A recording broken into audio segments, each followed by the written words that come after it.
I've always been disappointed that I couldn't do more output. So this thing's eating away at the back of my mind for 2 years already, 3 years, that we don't do enough output in that area. Internally, then we had discussions, about the different parts of the content funnel where there's stuff missing. Internally, we've just kind of had a video first approach recently, like for the last 9 months, mainly webinars and things. I mean, you will be very disappointed with the output if you look at it, right? It's not super professional or anything, but we just noticed that it works. If we're doing more video stuff, then it just seems to work. And then I thought, okay, we should dig into that more. But as you've seen, I just don't, there's no way I could do it without this, like the kind of program you guys have. And then I thought, okay, then what really caught my attention was, this could be kind of programmatic, like there could be a regular program to do it that would take very little effort from our side, because I knew that it was not going to fly if the editing was going to fall to us, or even if every video that had to be done, if the brief had to go through Jack and Jack had to decide how it was edited. Right. It was just not going to happen. We got too many other things to do. Right. So that fascinated me. Then I searched for you guys and I saw your videos, and then I preferred your content, basically then, and that's why I reached out to you. I did have a question mark in my mind about whether video is like too high touch, high maintenance, too much resource required to do it regularly, and whether an approach like Vlad's might be better, right? Yeah. Where you just post whatever on Twitter and so on. And then but I think what was really missing in my mind, and this is what I got from your video, and that's why I pursued the thing with you, was I had never, I know it sounds stupid now, but I had never really got this concrete thing in my mind that you need to spend a certain number of hours with each person who's going to buy from you. The 7 hours thing, I think that you talk about a lot, right? And that it makes sense to try and scale your ability to do all that communication. Right? And therefore you cut down. I mean, so that one nugget of information was the thing that really got me. Interesting. Do you remember? And go ahead. And actually, I've explained it to the other guys. Nobody has challenged it. And my folks here are very, they like arguing. They everyone, all the big, the enterprise sales executives, they're all like, that's right. That's exactly right. Fascinating. So, yeah, I had quite a few concerns. So we have very bad experience with working with external agencies. Yeah. So mainly bad, actually. Right? Yeah. And the like what? Well, so just a ton of bullshit in the beginning.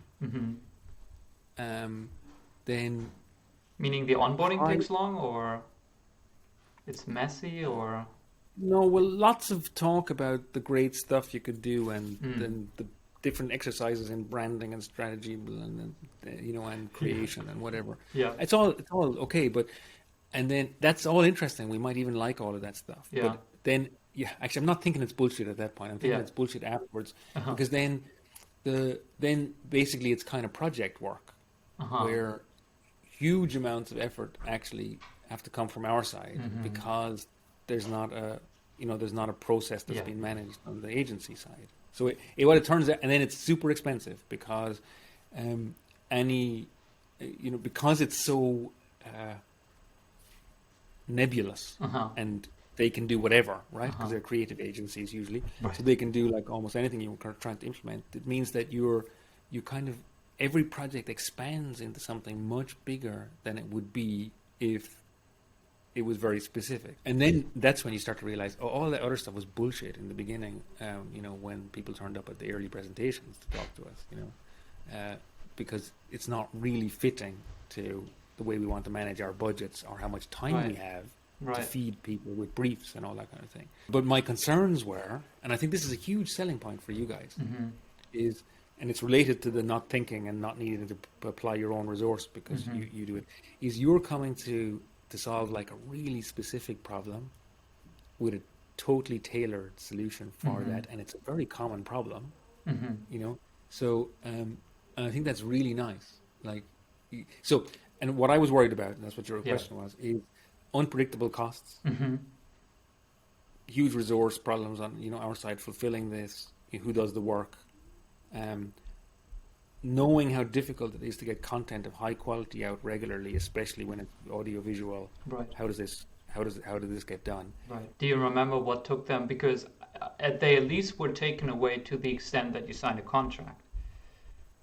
Do you remember what you saw or what I said or what that made you be like, okay, this is... I think it was like that when you told us that you're going to give us this big questionnaire, Mm-hmm. and everything, but you create the questions, Mm-hmm.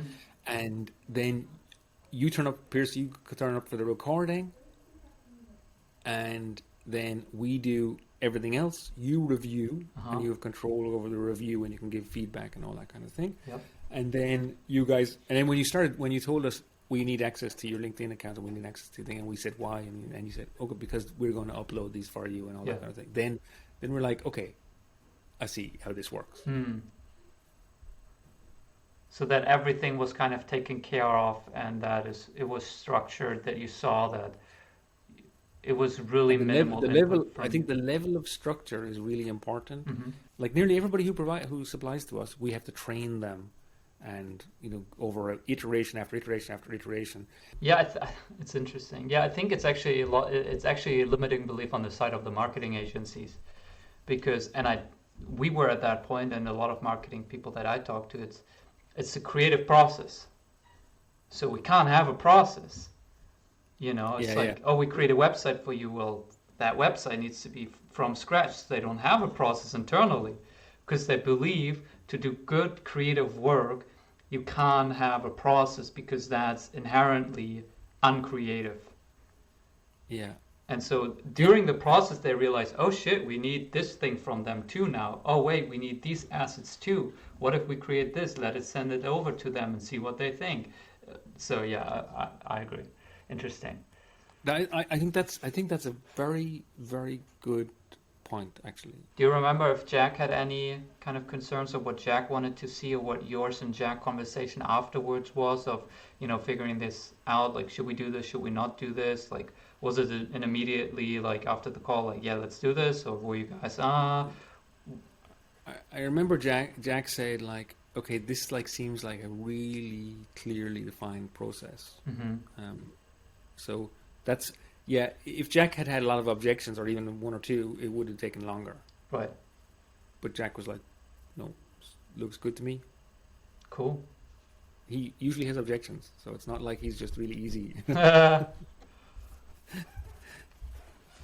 Well, yeah, that's it. I appreciate you taking the time. Apparently I need to open a door now anyway. Okay. Thank you.